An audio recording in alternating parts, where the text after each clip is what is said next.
गुजरातमधून मुंबईत होणाऱ्या गो तस्करीचा पर्दाफाश करण्यात आलाय। गुजरातमधून कत्तली करता आणलेली गाई वासरं पकडण्यात आली आहेत। पोलिसांच्या सतर्कतेमुळे कत्तलीची जनावरं बचावली आहेत। गो तस्करीसाठी गुजरात मार्ग वापरल्यानं पोलीस चक्रावलेले आहेत। गुजरातमधून दहिसरपर्यंत गोवंश आणले कसे हा सवाल आहे। गुजरात ते मुंबई जनावरांचा टेम्पो अडवला का नाही हा देखील मुद्दा उपस्थित होतोय। या सगळ्या संदर्भात अबू आझमी यांच्याशी संवाद साधले आमचे प्रतिनिधी विनोद राठोड यांनी। समाजवादीचे नेते अबू आझमी जी आपल्या सोबत आहे। सर, एकीकडे म्हणतात की भारतीय जनता पक्ष आम्ही गौमाताचे रक्षण करू, आता गुजरातमधून त्या गायी महाराष्ट्रात आणतात, त्याची तस्करी करून त्याची कत्तल केली जात आहे। एकीकडे रक्षण, दूसरीकडे कत्तल। देखिए ये बिल्कुल सही बात है। मैंने कई वीडियो देखी और मुझे अच्छी तरह मालूम है कि गाय की तस्करी करने वाले, गाय को कसाईयों को जो है कटवाने वाले में सबसे ज्यादा वो लोग जो बचाने की बात करते हैं ना, वही लोग कर रहे हैं। इसका एविडेंस है। बीच में एक इसका वो भी आया था, सोशल मीडिया पे इसका आया था। एक आदमी ने कहा कि मैं हिंदू था, वो पठानी कपड़ा पहना, मैंने पूछा मुझे मुंबई ले जाना है, तो बोले इसके बारे में तुम सूरत के अपना गुजरात के बॉर्डर पे वहाँ बात करो।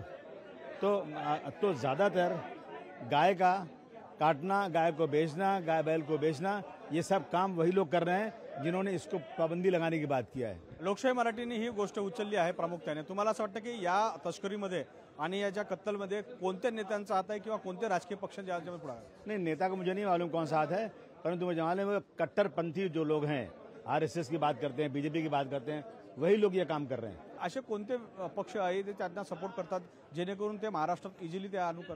देखो, ये सब तो नहीं बोल सकता मैं, लेकिन मेरा कहना है कि गाय बैल जो है गोवा में कट रहा है, बंगाल में कट रहा है, और आप जाइए उधर इस तरफ महाराष्ट्र, अरे देश के बहुत सारे हिस्सों में जहाँ एलाऊ है, ये कौन सा है? अगर गाय भगवान है, गाय की पूजा करते हैं, तो मैं समझता हूँ पूरे देश में सख्ती के साथ पाबंदी होना चाहिए और इसकी सीबीआई इंक्वायरी कराया जाए। जो लोग करते हैं उनको सख्त सजा मिलना चाहिए।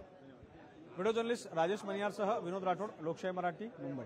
जे गुजरातमधून जे गुजरात आता नॉनव्हेज खात नाही किंवा नॉन व्हेजिटेरियन गुजरात म्हणून म्हणतो, त्या गुजरातमध्ये गायीसाठी फार मोठा गोरक्षेचा मरामरी कार्यक्रम त्यांनी गेली अनेक वर्ष राबवत आहे आणि गुजरातच्या गायी महाराष्ट्रात येतात। त्याचे व्हिडिओ जे काही समोर आले त्यातून गुजरात के खाने के दांत और देखने के दांत अलग है, ये वहाँ के व्यवसायी लोगों के।